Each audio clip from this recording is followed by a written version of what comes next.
행복한 삶이 되시기를 축원합니다.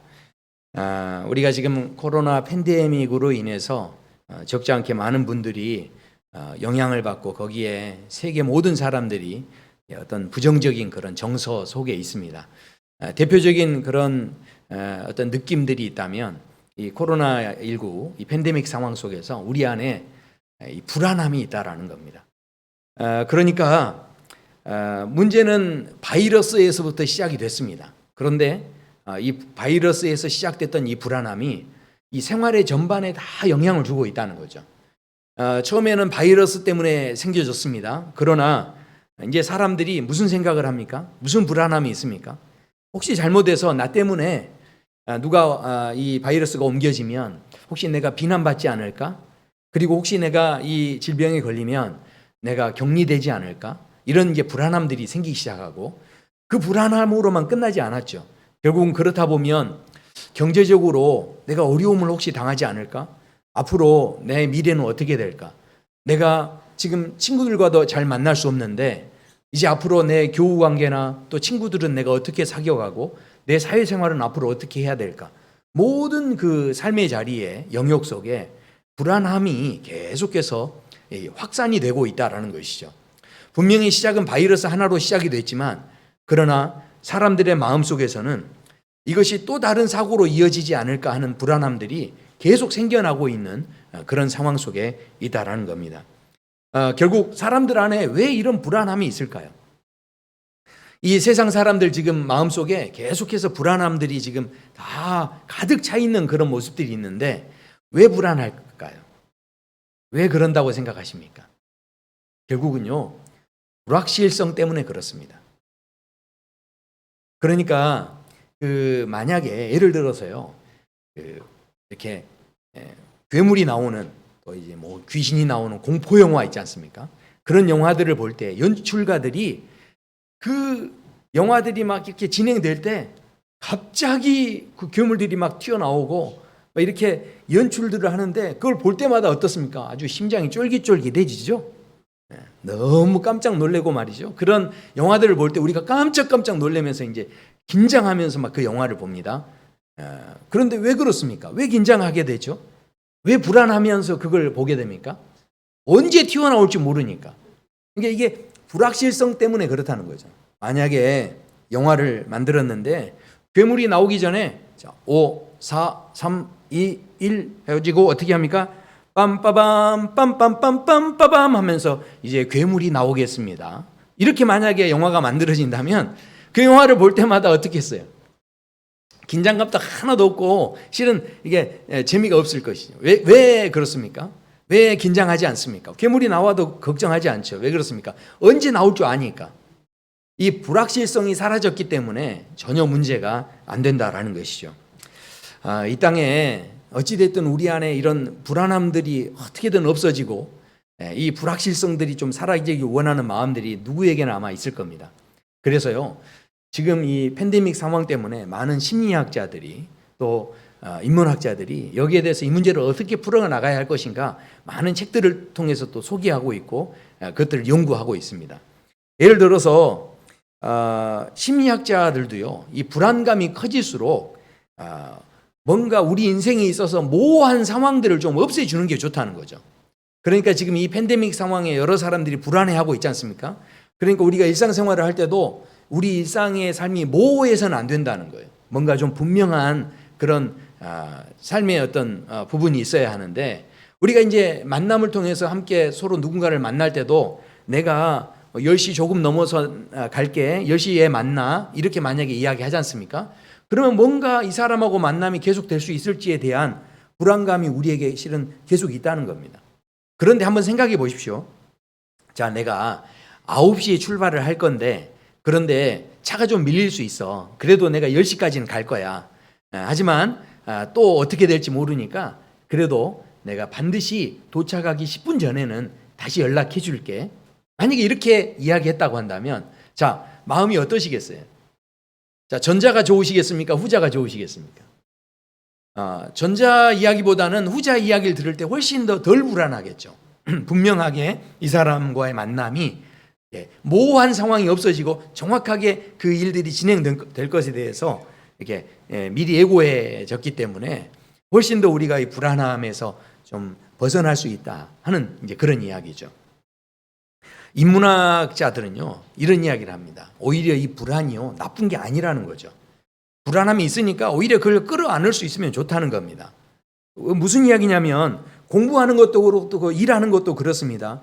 이게 어떤 의미에서는 약간은 좀 불안해야 할 수 있다는 거죠. 공부할 때도 나태한 마음이 들 수 있습니다. 일할 때도 나태한 마음이 들 수 있죠. 근데 내가 이것 때문에 뒤처지면 어떡하지? 내가 이것 때문에 더 이상 경제적으로 어려워지면 어떡하지? 이런 불안함이 딱 생겨버리면 나도 모르게 나태할 시간이 어디 있습니까? 얼른 그냥 열심을 내서 그렇게 예배 드릴 수 있는 그런 상황이 되어진다라는 거죠.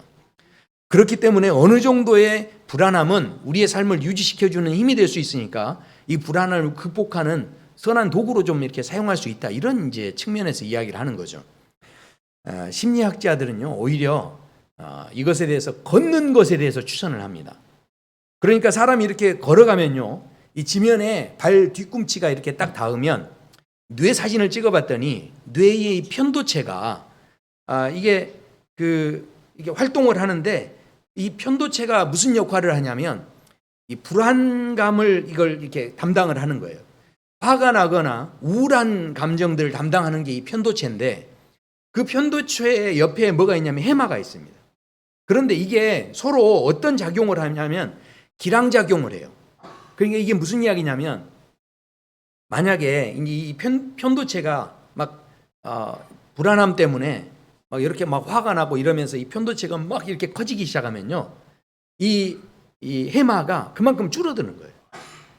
근데 이 해마가 무슨 작용을 하냐면 해마가 새로운 생각을 하게 하고 이 해마가 어떤 작용을 하냐면 이게 기분 전환을 시켜주는 작용을 하는 거죠. 그러니까 이 편도체가 만약에 진정이 되고 이게 이렇게 안정이 되면요, 그러면 이 해마가 오히려 이렇게 커진다는 거죠.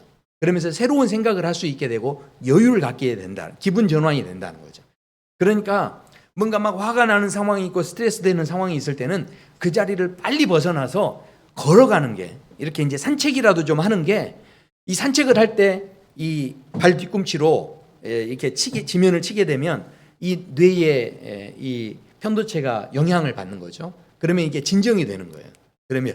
그러면 여유가 생기고 새로운 생각을 할 수 있게 되는 상황이 되기 때문에 그렇게 해서 이 불안의 내용들을 우리가 좀 해소할 수 있다, 이런 이야기를 합니다. 저는요, 제가 그 학자들 이야기처럼 그런 이야기들이 세상에서는 실은 많이 있고 지금도 많은 사람들이 이 불안을 없애기 위해서 노력하고 있는데 그것이 전혀 소용없다는 게 아닙니다.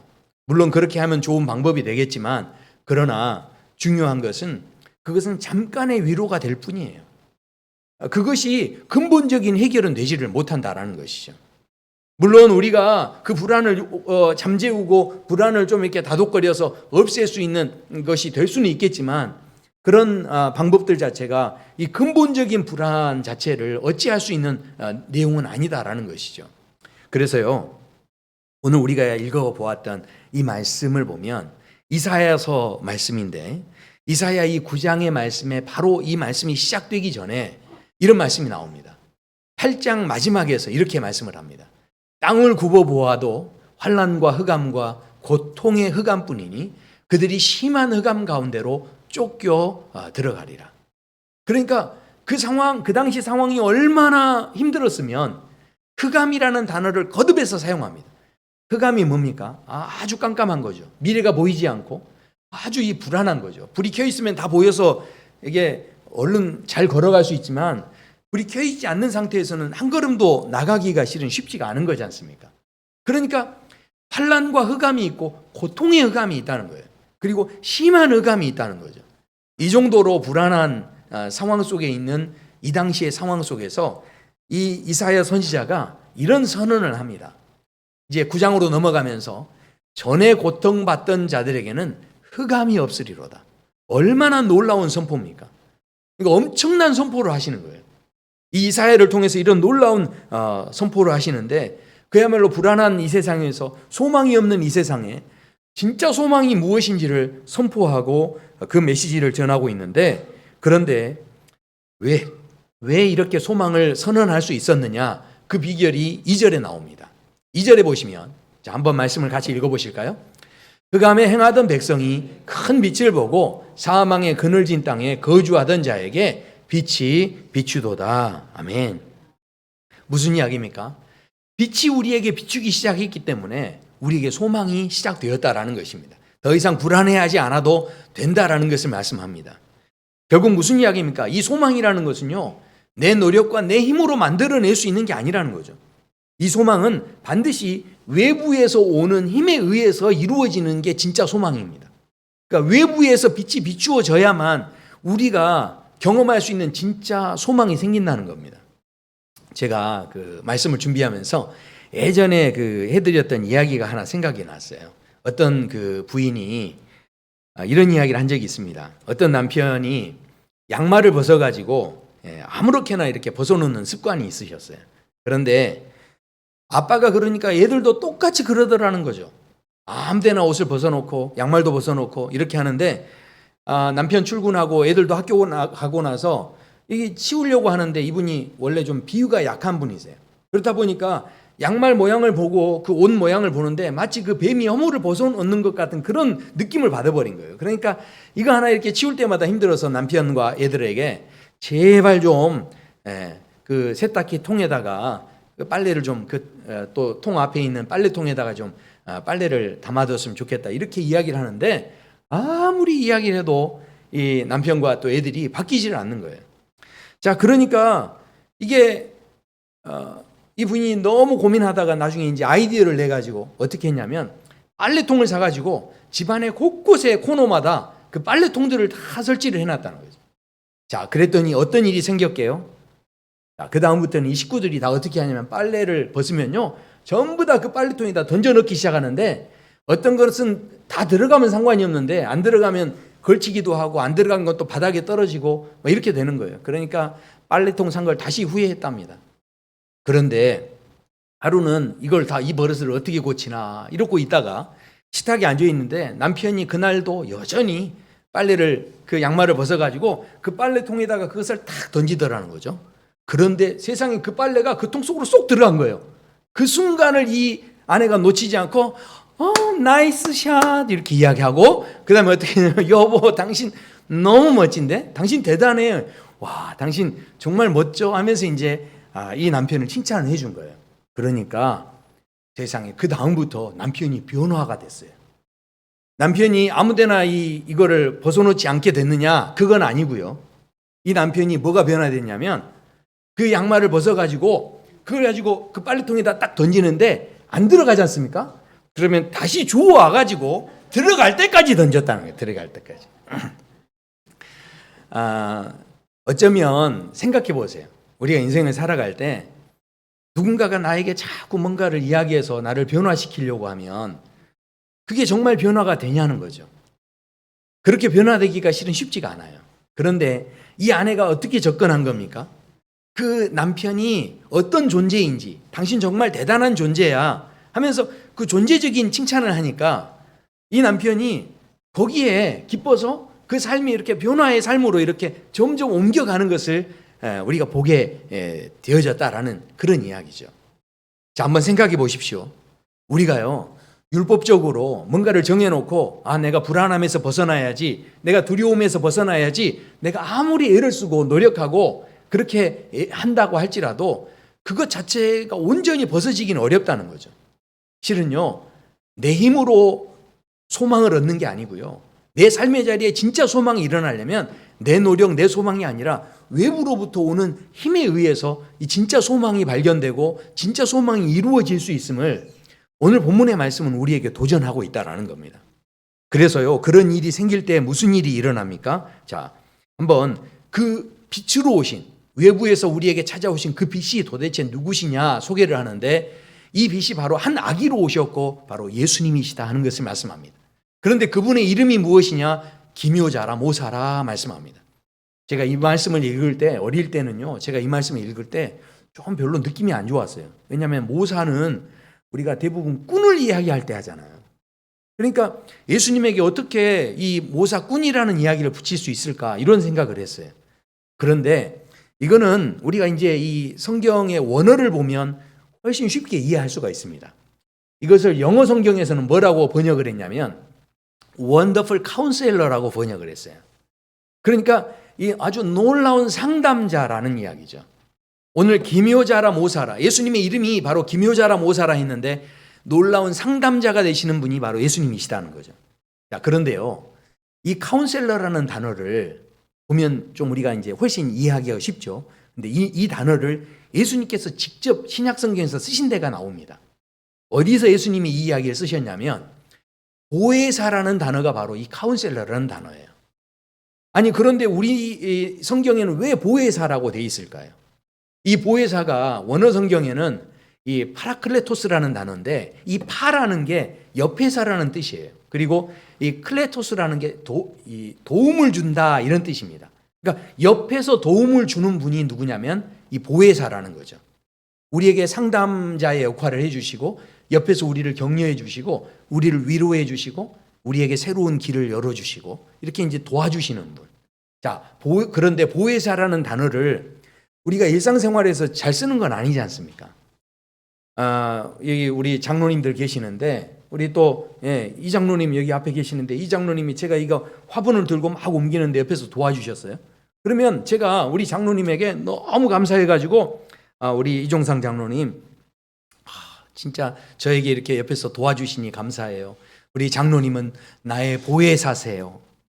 이렇게 하면서 제가 이런 식으로 이야기하지는 않지 않습니까? 부부간에도 아내가 남편이 나를 이렇게 잘 도와주고 협력하고 할 때 여보 당신은 둘도 없이 나에게 소중한 보혜사야. 이런 네네.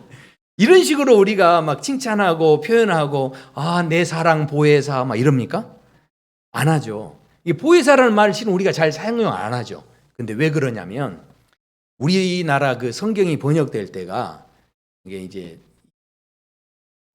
번역될 당시에 이 보혜사라고 하는, 그러니까 이게 이 말씀 그대로를 번역한다면 놀라운 상담자가 되겠죠. 근데 이 상담이라고 하는 이 용어 자체가요 1960년대부터 나온 단어입니다. 그 용어 자체가 그 전에 없었어요. 그러니까 아무리 이 원더풀 카운셀러를 번역하려고 해도 번역할 만한 마땅한 단어가 없는 거예요. 그래서 성경에서 이것을 뭐라고 번역한 거냐면 이 구약 성경은 기묘자라 모사라 한 거고요. 이 신약 성경에서는 이 보혜사다 이렇게 번역을 한 겁니다. 자, 그러니까 중요한 것은 이 보혜사 되시는 분으로 우리에게 찾아오신 그분의 이름, 그런 이름으로 우리에게 찾아오셨다라는 것이죠. 그 예수님께서 우리에게 찾아오셨을 때 무슨 일이 생깁니까? 놀라운 건요. 오늘 본문에서 이제 이런 말씀이 나오죠. 자, 흑암 가운데 있던 우리, 불안한 삶 가운데 있던 우리에게 이 보혜사 되신 예수님이 찾아오셨더니 그 안에 즐거움이 더해지기 시작했다는 거예요.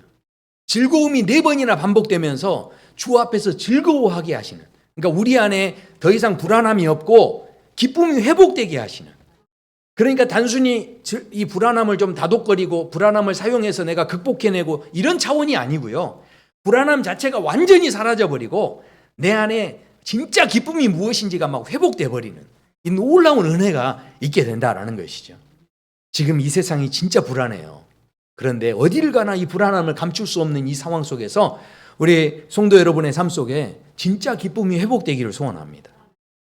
그렇다고 한다면 이 예수님 생각해 보세요. 이 예수님이 기묘자라 모사라 또 이 놀라운 상담자로 우리에게 오셨는데 실제로 예수님이 찾아가는 곳마다 기쁨이 회복되기 시작해요. 예수님이 이 땅에 오셨을 때도 천사들이 기뻐했다라고 말씀합니다. 그리고 목자들도 예수님 만났을 때 그 자리에서 기쁨으로 하나님 예수님께 경배했다라고 말씀해요. 모든 상황 속에 보면 예수님이 등장하시는 곳마다 그 자리에 기쁨이 있었음을 우리는 성경에서 확인할 수가 있습니다. 대표적인 한 사람을 제가 잠깐 소개하려고 하는데 그 사람이 누구냐면 바로 삭개오라는 사람이에요. 이 삭개오라는 사람이 세리장이었습니다. 그리고 로마 사람들과 협력해서 세금을 징수하는 사람이었죠. 그러니까 유대인들 입장에서는 아주 매국노 같은 사람이었고, 그러다 보니 어떻게 되겠습니까? 이 사람이 지위도 있고 돈도 많은 사람이었지만 그러나 사람들에게 따돌림을 당했기 때문에 또 손가락질을 당했기 때문에 마음은 늘 외로운 사람이었고 누구에게나 언제든지 이지매를 당할 수 있는 어떤 그런 입장에 있기 때문에 늘 불안한 삶을 살 수밖에 없는 사람이 바로 이 세리장이었던 삭개오였죠. 자, 그런데요. 아니, 목사님이 그래도 돈 많으면 행복할 것 같은데요. 세리장 삭개오가 행복하지 않았는지 어떻게 아십니까? 이렇게 저에게 질문할 수 있죠. 그러나 이 삭개오의 이야기들을 쭉 보면요. 이 삭개오의 이야기 속에 우리가 인생을 살아갈 때는 정말 힘들고 어려울 때 아무리 힘들어도요. 그래도 누구는 옆에 있습니까? 가족들은 옆에 있잖아요. 그래도 가족들이 좀 힘을 주고 그렇지 않습니까? 그런데 이 삭개오의 이야기를 보면 가족들이 등장하지 않아요. 돈 많은 사람이었고 가진 것이 있었고 지위가 높은 사람이었으니까 분명히 가족을 이루었을 거예요. 나중에 예수님께서 네 집안이 구원을 받았다라고 축복하시는 걸 보면 가정이 없었던 건 아니에요. 그런데 결국은 그 자녀들까지도 여기엔 전혀 등장하지 않고 있는 걸 보면 자녀들까지도 아버지에게 돈은 받긴 받았지만 그 돈이 부끄러운 돈이기 때문에 아버지라고 내세우지도 못하고 나서기도 싫어하고 사람들이 이 삭개오의 그 삶의 자리가 그만큼 가족들에게까지도 외면을 당하고 있는 그런 삶의 자리에 있었다라는 거죠. 그야말로 세상 모든 사람들이 거리두기를 하고 있는 그런 자리에 지금 누가 있냐면 이 삭개오 혼자 있었다라는 겁니다. 그래서 그런 상황 가운데 이 삭개오가 예수님에 대한 소문을 듣는데 그 예수님께서 만나주신 사람마다 행복했다는 거예요. 만나주신 사람보다 기뻐했다라는 거죠. 그래서 자기도 행복하고 싶은 거죠. 우리 사랑누리교회 모든 성도 여러분도 정말 행복하시게 되기를 축원합니다. 그 행복하고 싶은 마음이 누구에게나 있는 거죠. 근데 너무 아마 어려웠던 것 같아요. 그래서 이 삭개오가 이 예수님께서 자기 동네를 지나가신다는 이야기를 듣고 예수님을 어떻게든 한번 만나야 되겠다 하면서 가는데, 자, 그런데요. 4절에 보면 이렇게 말씀하죠. 누가복음 19장 4절 보면 앞으로 달려가서 보기 위하여 돌 무화과 나무에 올라가니, 참 이 말씀이요 얼마나 사람을 가슴 아프게 하는 말씀인지 모릅니다. 돌 무화과 나무에 올라갔대요. 우리가 이게 단체 여행을 가셔서 사진 찍을 때도 어떻게 합니까? 이 삭개오가 키가 작아서 저기에 올라갔다라고 하는데 대부분 키가 작은 분들이 있으면 어떻게 합니까? 우리가 앞으로 보내주잖아요. 앞자리에 좀 서서 이렇게 사진을 찍게 해주지 않습니까? 그러니까 누가 이제 지나간다라고 했을 때 이 사람들이 좀 그 행렬을 좀 보기를 원한다면 사람들이 어떻게 하겠어요? 키가 작은 사람이면 우리 앞으로 좀 이렇게 보내주고 앞에서 보라고 하는 게 그 인정 아니겠습니까? 그런데 주변에 어느 누구도 삭개오에게 앞으로 가라는 이야기를 하지 않았다는 거고요. 삭개오 스스로도 사람들이 나를 앞으로 보내줄 것이라고는 생각 자체를 안 했다라는 이야기죠. 그러니까요, 인생 자체를 자기 스스로가 자기를 포기하고 있는 상황이에요. 그러니까 이 말씀이 진짜 가슴 아픈 이야기예요. 삭개오가 지금 이 심정적으로 얼마나 주변 사람들에게 소외를 당하고 지금 외로워 있는가 하는 것을, 얼마나 인생이 흑암과 같은 미래가 보이지 않는 불안한 인생인가를 보여주는 말씀이죠. 그런데 그 나무 위에 올라가서 이 삭개오가 무슨 생각을 했겠습니까? 야, 예수님이 지나갈 때 혹시라도 나를 본다면, 그렇다면 그래도 다른 사람은 몰라도 예수님은 나를 좀 따뜻하게 봐주시려나? 아마 이런 생각을 했겠죠. 아니면 예수님께서 나를 보시고 나의 모든 잘못을 다 꿰뚫어 보신 다음에 나를 혹시 책망하지는 않으실까? 뭐 이런 아마 두려움도 조금 있었을 수도 있어요. 삭개오가 그 나무에서 아마 오만 생각을 다 막 했을 거예요. 그런데 놀라운 것은 예수님께서 지나가시다 말고 갑자기 자기에게 다가오셔서 그 나무 앞에 서셔서 삭개오에게 이름을 부르시며 거기서 내려오라고 말씀을 하시는 겁니다. 자, 오늘 이 예수님께서 삭개오에게 찾아오셨을 때 이 삭개오 안에 있었던 모든 불안함과 두려움과 이 모든 죄책감들이 다 떠나가게 되는 그 가장 결정적인 이유가 무엇이었는지를 두 가지를 오늘 볼 수 있는데, 그 첫 번째가 뭐냐면 예수님께서 이름을 불러주셨다는 거예요. 예수님의 그 공생의 사역 속에 보면요, 예수님께서 낯선 사람에게 처음 만났을 때 이름 불러주신 경우가요, 전혀 나와 있지 않습니다. 딱 여기서만 나와요. 이름 불러주신 사건은 이 낯선 사람, 처음 만난 사람에게 이름 불러주신 사건은 딱 이 사건에 나오는. 우리가 김춘수 시인의 그 꽃이라는 시가 있지 않습니까? 그 시의 내용이 그렇잖아요. 내가 그의 이름을 불러주기 전에는 그는 다만 하나의 몸짓에 지나지 않았다. 그런데 어떻습니까? 내가 그의 이름을 불러주었을 때 그는 나에게로 와서 뭐가 됐다고요? 꽃이 되었다는, 꽃이 되었다. 그러니까 이름을 불러준다는 건 무슨 의미가 있습니까? 삭개오야 하고 이름을 불러준다는 것은 예수님께서 삭개오에게 이렇게 말씀을 하는 거하고 똑같은 거죠. 삭개오야, 너는 나에게 꽃이야. 우리가 꽃을 이야기할 때는요, 꽃은 대부분 여러분 대화하시다가도 우리 권사님들도 이렇게 함께 대화하다 보면 뭐 여러 가지 이야기하다가 무슨 꽃 이야기 나오잖아요. 그러면 우리 권사님들이 자동으로 그러시더라고요. 꽃 여기 있는데요. 꽃 이렇게 이야기하시더라고요. 그러니까 뭔가 꽃을 표현할 때는 우리가 뭔가 소중한 것 이야기할 때 꽃을 표현하잖아요. 꽃으로 표현하잖아요. 그러니까 예수님께서 지금 이름을 불러주셨다는 건 삭개오를 어떻게 생각하신 거죠? 소중하게. 너는 나에게 참 소중한 사람이야. 너는 나에게 꽃이야. 이 말씀을 하셨다는 거죠. 그러니까 이 한마디를 해주는 게 얼마나 이 삭개오에게 놀라운 충격이었는지 몰라요. 실은 예수님께서 지금 임마누엘로 이 땅에 오셨다라고 하는데 이 임마누엘로 우리에게 임재하신 이 사건 자체가 뭐냐면 우리 한 영혼을 향한 그 소중한 마음이 있기 때문에 우리에게 찾아오신 사건이었다라는 것이죠. 그렇기 때문에 이 임마누엘의 사건은 그 사건 자체만으로 우리를 향해서 너는 나에게 꽃이야. 이렇게 말씀하시는 것과 똑같은 사건입니다. 그런데 예수님께서요, 이렇게 너는 나의 꽃이야 라고만 하지 않으셨어요. 그걸 말로만 그렇게 하지 않으시고 어떻게 하십니까?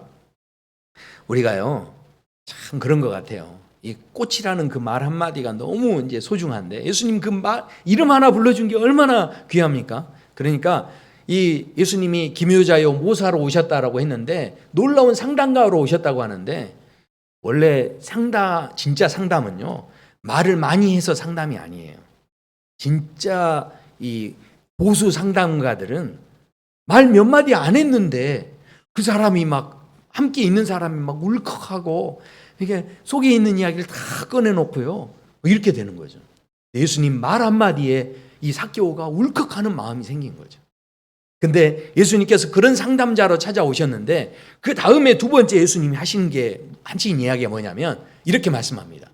내가 오늘 내 집에 유하여야 하겠다 하시니 그렇게 말씀하죠. 그러니까 우리가 대부분 모르는 사람하고 이렇게 통성명하고 악수하고 인사할 때는 어떻게 합니까? 이름을 다 이렇게 주고받죠. 그리고 나이가 연세가 어떻게 되십니까? 뭐 이렇게 하죠. 그런데 그렇게 한 다음에 서로 친해지고 좀 더 서로를 알아가면 그 다음엔 어떻게 합니까? 우리 집에 놀러 갈래? 그렇게 이야기하잖아요. 그러니까 저희 교회 성도님들 저하고 이제 친해지신 분들 보면 다 저 어찌됐든 한 번씩 집에 놀러 오라고 하셔가지고 제가 가서 신방 예배 드렸잖아요. 자, 그런데요 거기에서 더 친해지면 어떻게 되죠? 우리 교회 성도분들이 한 분도 그런 이야기는 안 하시더라고요. 나하고 함께 아유 목사님 저희 집에서 한번 주무시고 가세요. 우리 애들도요 이렇게 가서 보면 애들이 서로 막 이렇게 학기 때 친해지면요 어떻게 합니까? 어떻게든 집에 한번 데려오려고 그래요. 우리 집에 놀러 올래? 그럽니다. 근데 애들이 여기에서 좀 더 친해지면 어떻게 합니까? 엄마 오늘 친구 누구누구하고 파자마 파티 하고 싶어요. 그 친구한테 뭐 하는 거죠? 오늘 우리 집에서 자자 그러는 거죠. 그러니까 지금 예수님께서 내가 오늘 너희 집에서 자겠다라고 하는 것은 이 삭개오에게 어떤 마음이었겠어요? 나하고 오늘 파자마 파티를 해주시는 거예요. 예수님께서. 그러니까 이 예수님께서 이 말씀을 하실 때 이 삭개오가 너무 충격을 받은 거예요. 사람들이 다 자기를 손가락질하고 자기는 그렇게 외로운 사람이었어요. 누구도 자기하고 함께 가까이 하려고 안 하는데 그런데 우리 집에 와서 나하고 함께 잠을 자주시겠다고 하니까 그 말에 이 삭개오가 너무 행복한 거죠. 자, 그래서요, 삭개오가 이 말씀을 하신 뒤에, 이 말씀은 결국은 삭개오야, 너는 나에게 참 소중한 사람이야, 이렇게 해주는 이 예수님의 음성과 똑같은 이야기죠. 그 이야기를 듣자마자 어떻게 됩니까? 자, 여기 보시면 6절에 급히 내려와 즐거워하며 영접하거늘. 자, 여기에서 결국은요, 모든 불안함, 이 땅에 우리가 가질 수 있는 모든 그 두려움들이 지금 이 땅에 많은 사람들이 가지고 있고, 그래서 우리 많은 학자들이 인문학적으로 또 심리학적으로 많은 사람들이 지금 실제로요, 지금 팬데믹 이후에 서점에 심리학 책, 인문학 책 이런 것들이 굉장히 많이 팔린대요. 지금 사람들이 다 마음에 그 우울한 마음들이 있는 거예요. 이런 마음들을 어떻게든 해결하기 위해서 막 노력하고 애를 쓰고 그렇게 하는데, 그런데 지금 이 삭개오는 자기가 노력한 게 아무것도 없어요. 누가 찾아와 주신 겁니까? 예수님께서 찾아와 주셨고, 예수님께서 딱 두 마디 하신 거예요. 이름 불러주시고, 그 다음에 내가 너와 함께 너희 집에서 파자마 파티 해주겠다라고 하신 것 뿐이에요. 그런데 삭개오가 즐거움이 회복돼 버린 거죠. 이게 무슨 이야기입니까? 결국은요, 우리 안에 진짜 즐거움이 회복되려면 내가 내 삶에서 모든 불안함을 내가 다 벗어버리고 모든 두려움을 다 이겨내고 그것이 다 사라지고 내 안에 진짜 즐거움이 온전히 회복될 수 있으려면, 그렇다면 뭐가 필요합니까? 뭐가 필요하겠어요? 네. 결국 예수님께서는 다른 어떤 것으로도 하지 않으시고 지금 이 삭개오에게 찾아가셔서 빛으로 찾아와 주시고 놀라운 상담가로 찾아와 주셔서 다른 설명 아무것도 하지 않으시고, 네가 어떤 존재야, 너는 이런 존재야, 너는 이런 사람이야 하면서 네가 어떤 존재인지 네가 알기 원한다 하면서 빛을 비춰주신 거예요. 삭개오가 뭘 노력해서 이걸 얻어간 게 아니에요. 주님께서 빛으로 우리에게 찾아와 주셔서 내가 어떤 존재인지 깨닫게 되니까 그때부터 전혀 생각지 못했던 비전이 생겨지고, 어떤 것도 더 이상 나를 두렵게 하지 못하고 어떤 것도 나를 불안하게 하지 못하는 이 존재적인 깨달음이 내 안에서 생겨버리니까 어떤 죽음의 두려움조차도 나를 흔들 수 없는 그런 놀라운 은혜의 자리에 내가 서게 되어졌다라는 것이죠. 그러니까 삭개오가 그 다음에 뭐라고 합니까? 내가 토색한 것이 있으면 4배나 갚겠나이다 라고 이야기합니다. 그런데요, 원래 율법적으로 보면 완전수가 3입니다. 그러니까 3배를 갚으면 완전히 갚는 거예요. 근데 그 율법보다 더 갚겠다는 이야기죠. 지금 내가 그전에는 돈을 모으고 또 내가 보험도 들고 내가 재산을 모으고 이것이 내 행복을 지켜줄 것 같이 생각됐는데, 그런데 더 이상 거기에 행복이 있는 게 아니라 주님이 빛으로 찾아와 주셔서 네가 이런 존재였어 라고 한마디 해주시는 그 존재적인 깨달음이 찾아오니까 이 삭개오의 삶이요, 다른 어떤 것도 이제 중요한 가치로 안 보이는 거예요. 이 놀라운 삶의 변화가 결국은 빛으로 오셨던 그 예수님 안에서 이루어지게 됐다라는 것이죠. 세상 사람들은요, 삭개오는 동일한 한 사람입니다. 그런데 세상 사람들은 삭개오를 볼 때 저 사람이 어떤 신분을 가졌는지, 저 사람이 세리장인지, 또 저 사람이 어떤 나쁜 일을 했는지, 어떤 좋은 일을 했는지, 그런 식으로 사람을 평가하고 그런 식으로 바라봅니다. 그런데 예수님은 찾아오셔서 우리들이 보는 눈으로 그렇게 보지 않으시고요, 하나님의 눈으로 우리를 보시는 거예요.